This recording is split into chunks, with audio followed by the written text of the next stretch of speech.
హల్లెలూయా. దేవుని పరిశుద్ధ నామానికి మహిమ కలుగును గాక. మరొక వాక్యంతో మీ మధ్యలోనికి రావడానికి ప్రభు చూపిన కృపను బట్టి నేను ప్రభుని ఎంతగానో స్తుతిస్తున్నాను.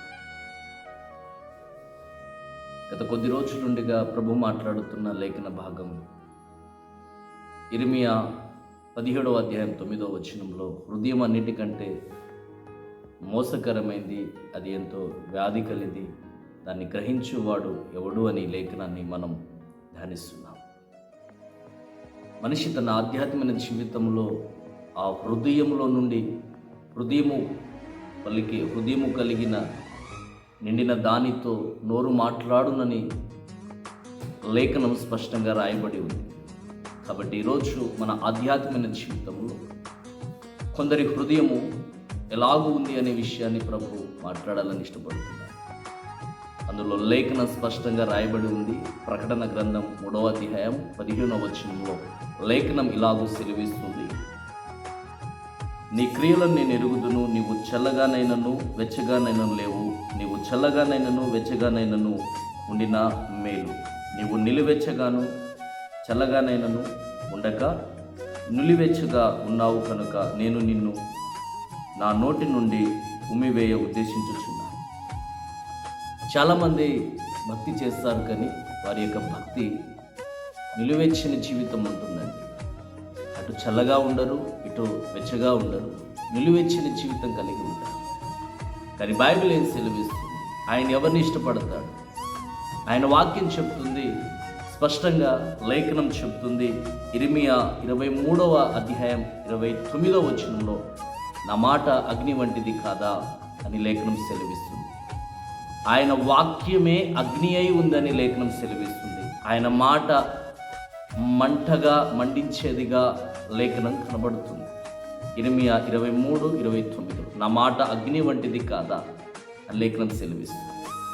బైబిల్లో యేసుక్రీస్తు ప్రభువారు పునరుద్ధానుడై తిరిగి శిష్యుల్ని కలవడానికి ఒక మార్గం గుండా వెళ్తుండగా, ఎమ్మాయు అనే గ్రామంలోనికి వెళ్తుండగా, అక్కడ ఇద్దరు శిష్యులు ఆయనతో కలిసి నడుస్తున్నట్టుగా లేఖనం కనబడుతుంది.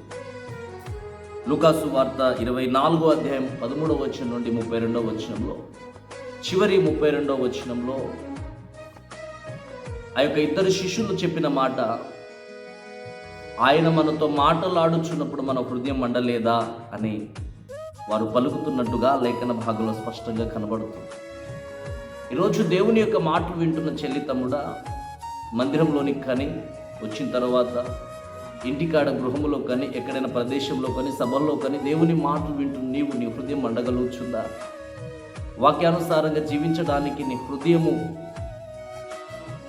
నిత్యము ఆసక్తి కలిగి ఉందా? దేవుని కొరకు బ్రతకాలి, పరిశుద్ధమైన కార్యాలు చేయాలి, నీతిగా బ్రతకాలని వారు దేవుని యొక్క మాటలు మాట్లాడుచుండగా వినగానే వారి హృదయము మండెను అని లేఖనం సెలవిస్తుంది.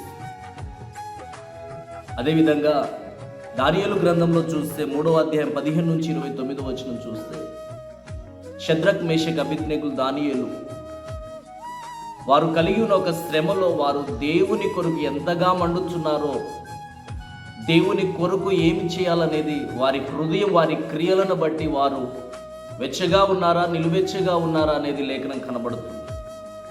కానీ షద్రక్ మేషక్ అబేద్నెగోలు దానియేలు వారి యొక్క జీవిత చరిత్రను చూస్తే, ఈ ముగ్గురు అగ్నిగుండంలో వేయవలసి వస్తే వారు ప్రభు కొరకు మండేవారిగా కనబడుతూ, అగ్నిగుండంలో వేయడానికి వారికి అటువంటి తరుణంలో కూడా వారు ప్రభు కొరకు మండడానికి ఇష్టపడ్డారు.